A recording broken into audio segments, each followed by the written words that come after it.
Hello, everybody. Welcome back to another episode of Vegan Proteins Muscles by Brussels Radio. My name is Danny. And I'm Giacomo. And this is episode 191. All right. So we're still, this was the same car ride. You guys, last week you saw this, but it is 5 minutes later. So we can't pretend it's a different day. Sorry. But we got all this time, although at least we're driving now. We got all this time driving home. We might as well record another podcast while we're at it.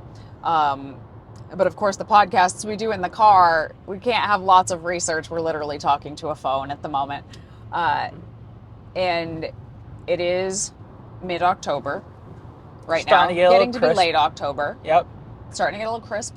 Starting to get a little dark out, a little earlier. And it got me thinking about this thing that I think about around this time every year. And that is getting real sad. I feel like we had a warm-up to getting used to what this is like living in Oregon, where it was there was a lack of sunlight year-round. We sort of got used to what it was like being, like, just not having sunlight for long periods of time. But there's a difference between a cloudy day and it just being legitimately dark. That's true. Which it is in New England. And we were talking to George and Natalie about it last night. We all stayed at an Airbnb together. We came down for the Alex's wedding. And we're on the East Coast time. But East Coast time goes, I don't know where the line is going west, but, New York and Pennsylvania are on East Coast time at least. Think about how far west that is from where we live. If you were to just draw a straight line. From where to where?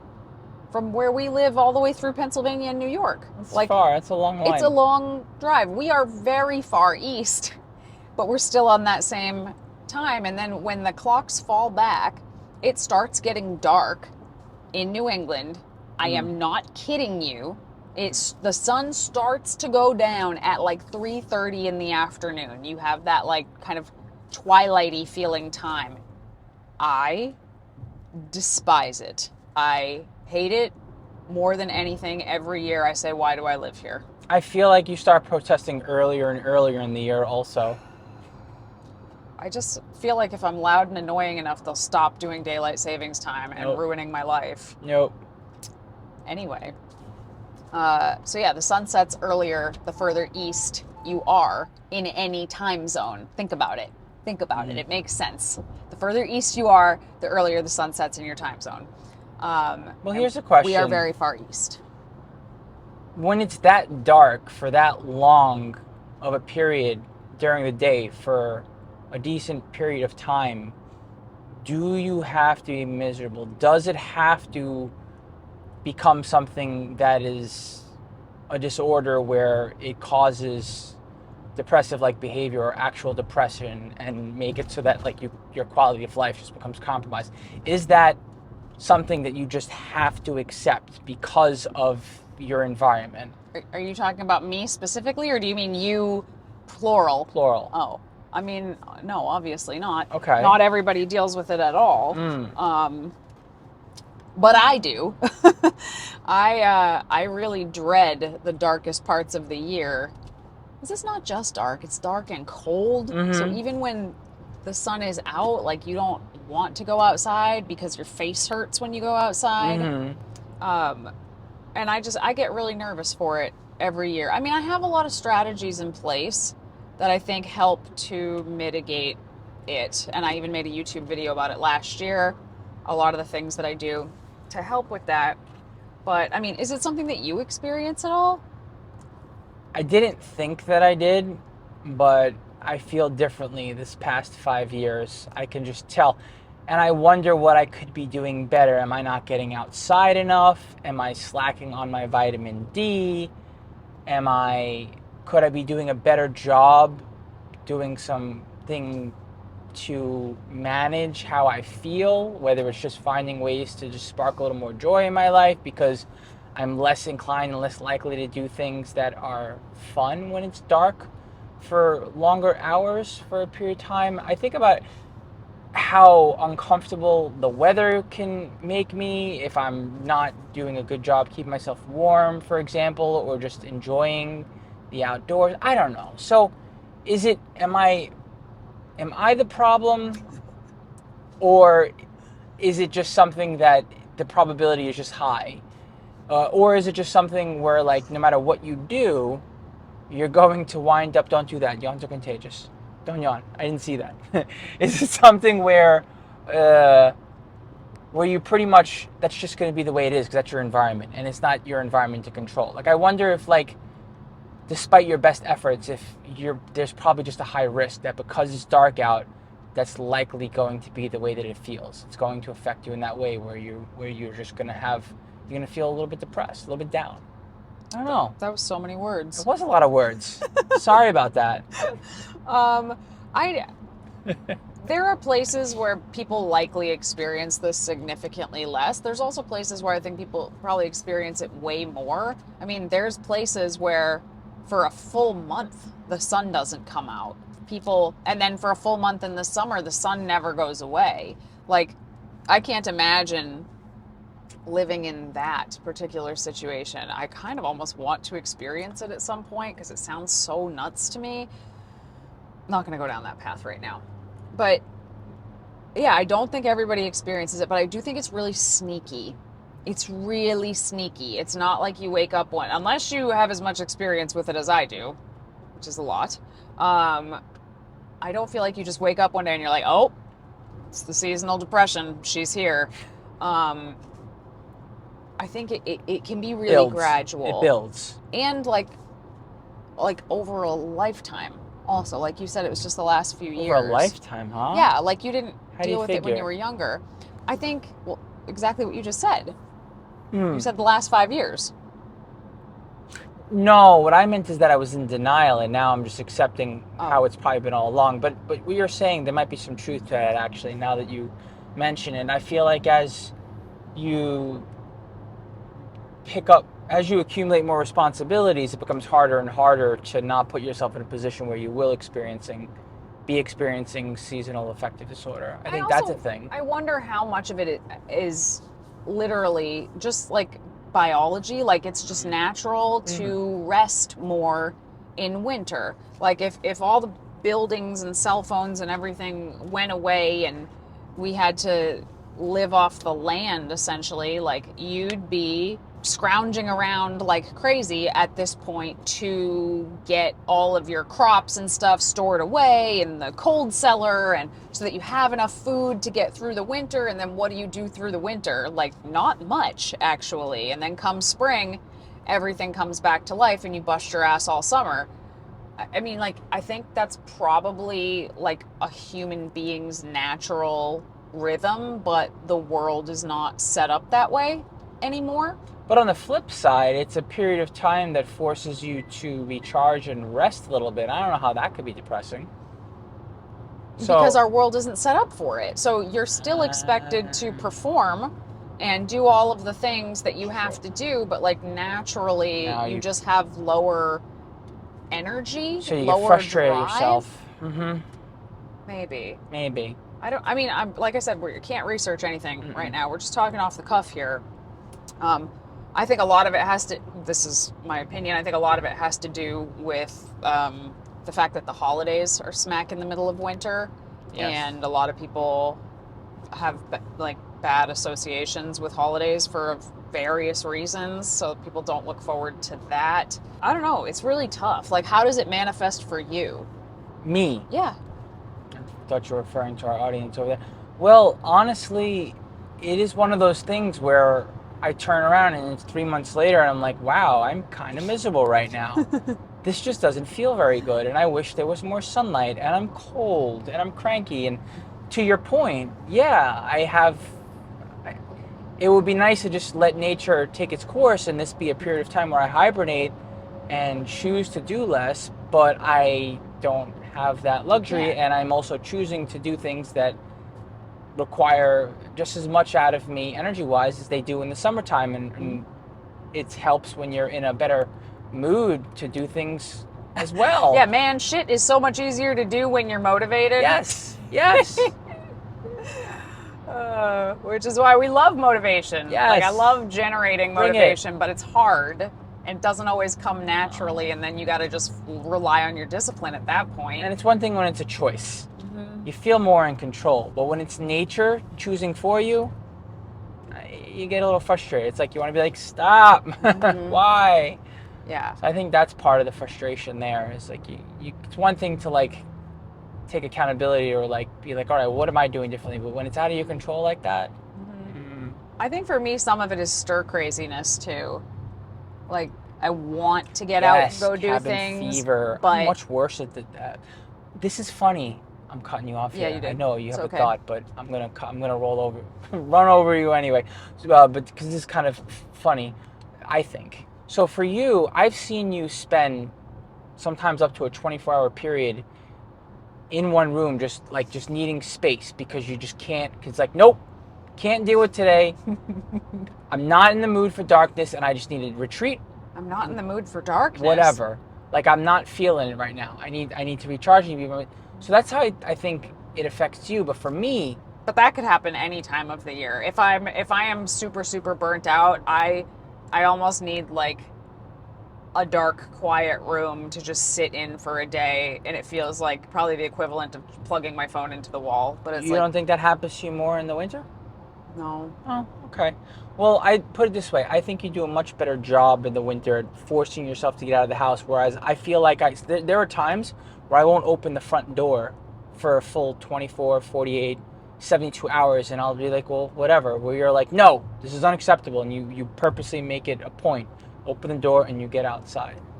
So I try to. I want to get outside, and I don't just mean go outside. I mean like go out and do stuff. I want to go do stuff more. But when you live in a place where it's snowy and dark and like the hassle of getting all your gear on to go outside and maybe shovel the driveway for 20 minutes and drive in crappy conditions and be freezing cold to like go to the grocery store, like, man, that is a lot harder to do. Exactly. It's kind of nice to be just like cozy and just like lay and, or just hang out at home.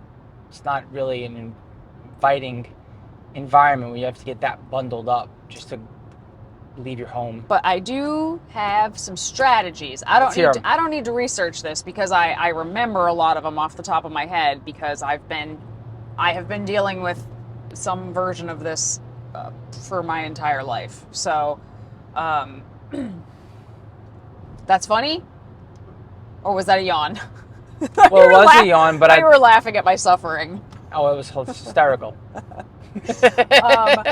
So, okay, I do think getting outside is the number one thing. Getting outside and moving your body, those are the number one things. I think that we get really exhausted from not moving. Like, you ever have a day where you're like, oh, I'm just going to chill on the couch and watch a movie or something, but then I'm going to go do such and such, and then you're like, or I could just watch another movie, and then the whole day is gone and you've done nothing, but you feel worse.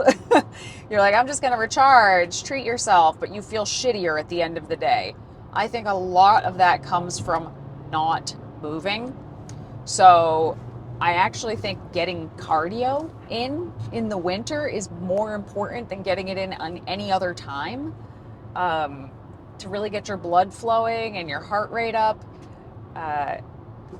And that could be going for a walk. Like, listen, if you can bundle yourself up where you live and go for a walk that is safe, because a lot of times it's not safe to go for a walk where we live, in the winter, do it. It's going to be better. You're going to get actual sunlight in your eyeballs. If you can't, like, go sit by a window first thing in the morning so you get some sunlight if you can. What if you're privileged enough to fly somewhere warm? That's one of my strategies. Okay, all right. It's one of my Didn't mean to jump ahead to the end here. Sorry. He always does. It's I do. his favorite thing. It is. You can always rely on Giacomo to start a story in the middle and confuse the whole room. It's a gift. So getting outside, moving your body, making plans that you are actually looking forward to. I've talked about this before. I save like going to the movies a lot. Like Giacomo was complaining recently, we haven't gone to the movies much lately. I was like, don't worry, movie season is coming where we will go to the movies more often. Yeah? Yeah. Okay, so this is okay. Like, I could sit at home in a dark room, or I could sit in a movie theater in a dark room. All right. It feels like going to do something. Cool. they don't have to be outdoor things. They don't have to be active things. Just having something that you're excited to go do is important. And if you are privileged enough to escape, to go somewhere where it's warmer or sunnier for a week in like the shittiest month of winter, do it. which is February, by the way.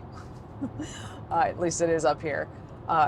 Do it. Absolutely do it. If you can do it twice in the winter, God bless you. Like that could save your whole sanity.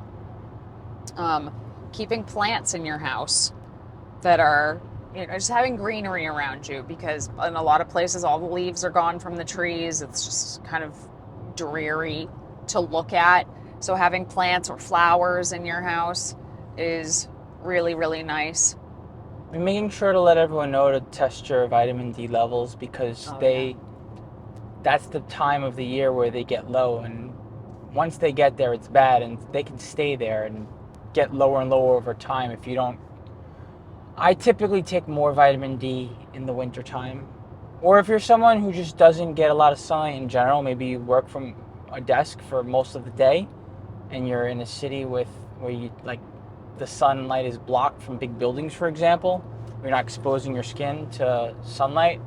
Yeah, vitamin D deficiency is really bad. Like, I have had it once when we lived in Oregon, because I never supplemented it with it when I was a kid. Yeah. And then when we moved to Oregon, I never thought about it. Yeah. And then I went to a doctor, like, hey, doc, something is wrong with me. I feel awful all the time. Well, the interesting thing is vitamin D. The amount of people in Oregon who were vitamin D deficient was high. Well, of course it was. Yeah. So also, the number of people in Portland, Oregon with cavities was high because they didn't put fluoride in the water, which I learned that the hard way. Yeah.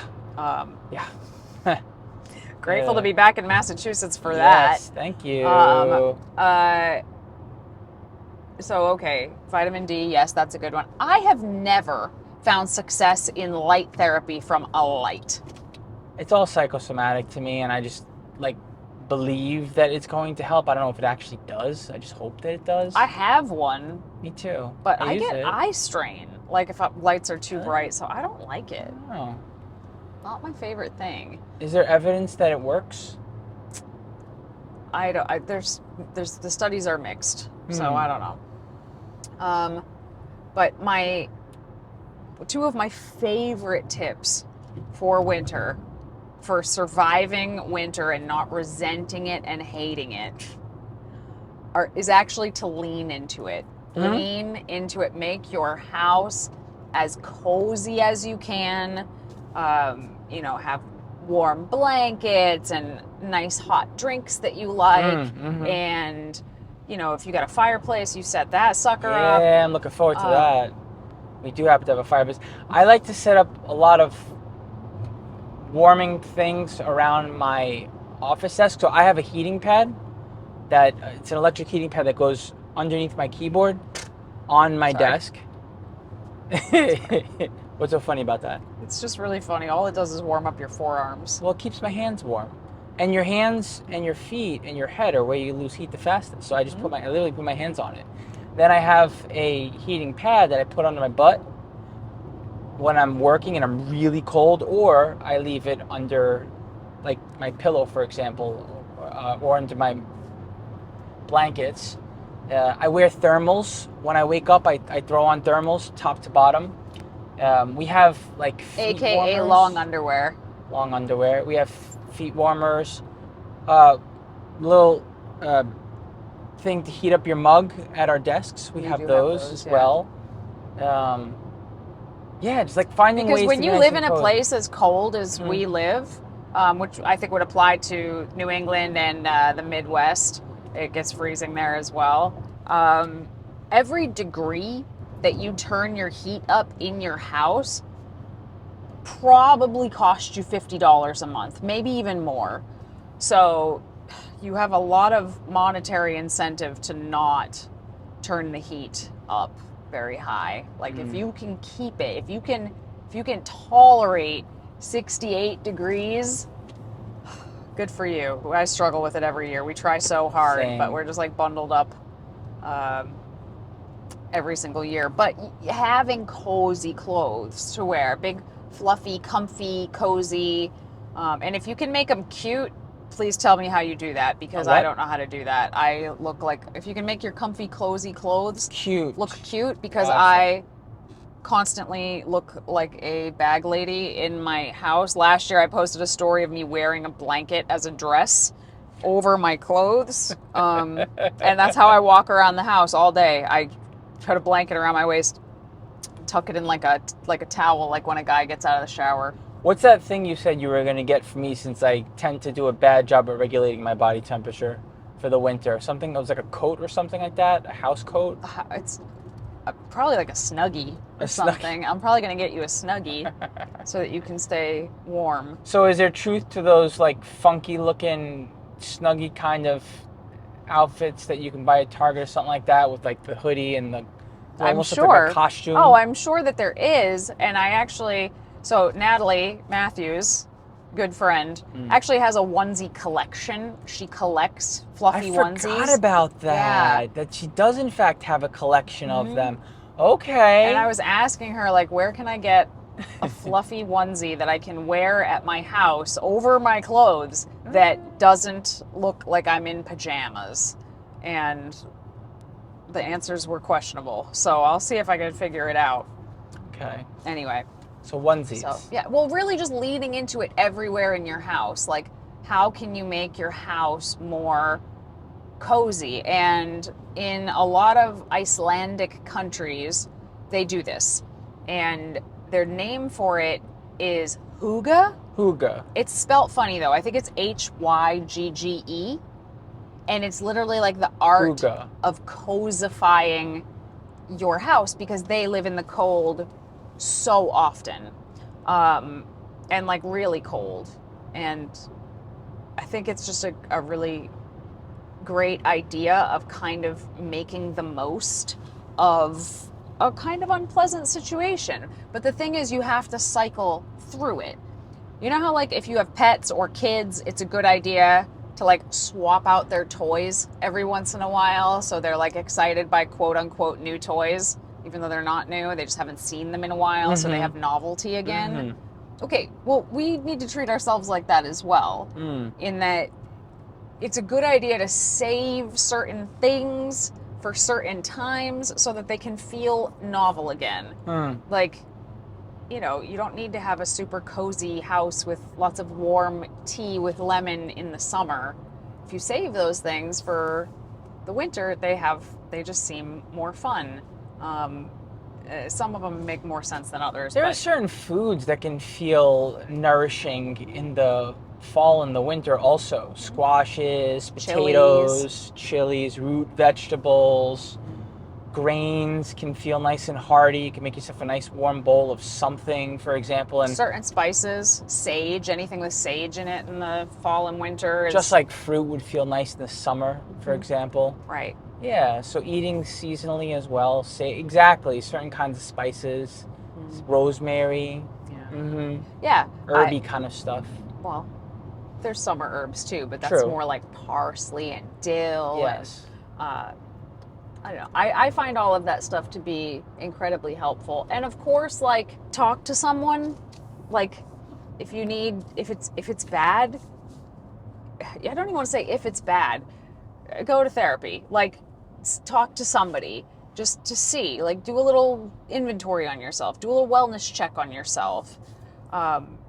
If you're somebody that knows this hits you like a freight train every year, which I'm very lucky, I don't feel like it does anymore because of all these strategies I have in place. It's just like an annoying low-level hum that stays in the background of all winter for me at this point. But it gets you out of your head, so you can start to figure out what you're doing, why things affect you the way they do, so that you can strategize. Yes. Get ahead of it before it happens.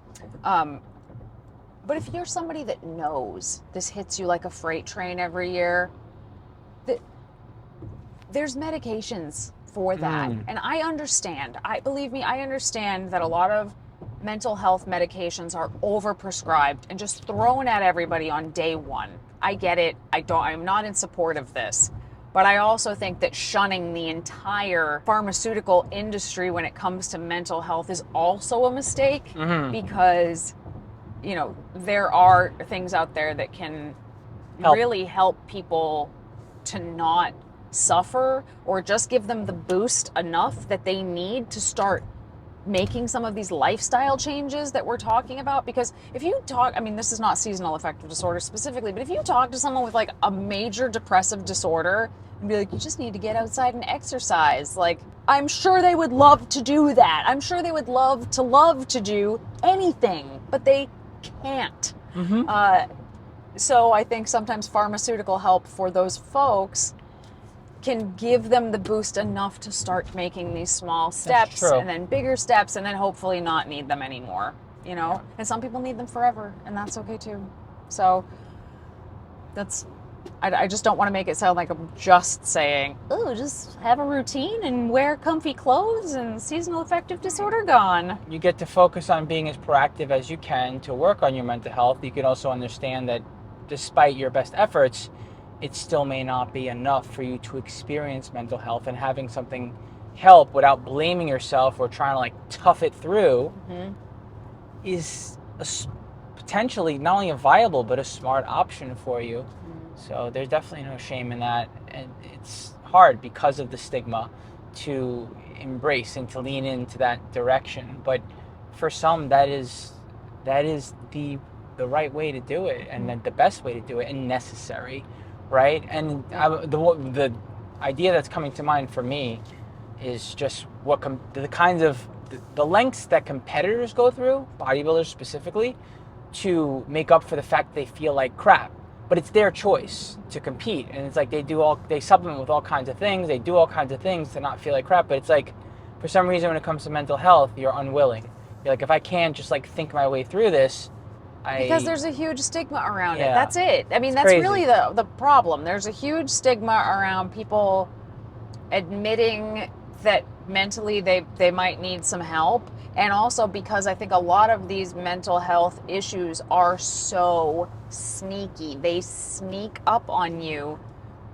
You don't even it's like a slow boil. You don't even realize that stuff is starting to go sideways often until like it's pretty solidified. Like, it's become your new personality, and it's going to be way harder. Why make it harder on yourself, right? So now let's say that you are depressed for 2 years, but you were able to work through it. Now let's say you could have been depressed for 2 months because you took an antidepressant, and you still had to work through it.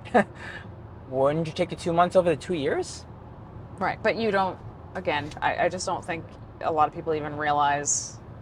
But I mean, first of all, it's not that. I want to acknowledge it's not that simple. No, a lot of people have to try a few different things before they find something that and works. Sometimes you don't get the answer because it is far from a perfect science, and you've experimented, and there are side effects, and there are downsides here, and there's no guarantees. It's just but it can be a viable option. Correct. Something that I think I'm going to try this year, I'm going to look into it and see if I can find it, is a sauna. What? There is some research out there. And again, it makes sense if you look at these Icelandic companies. If you look at these Icelandic countries, a lot of people even have a sauna in their home. It's like a part of their culture. Not a hot tub. No, I mean, boy, do I want a hot tub. My God, do I want a hot tub. But a sauna. I would.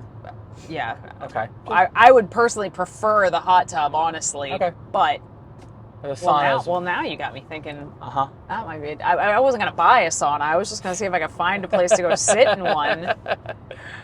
But hey, if you're telling me we got the funds to swing that would be neat. Anyway, a lot of people have saunas in their home in these Icelandic countries, and it's part of their culture. Is it the heat? I don't know.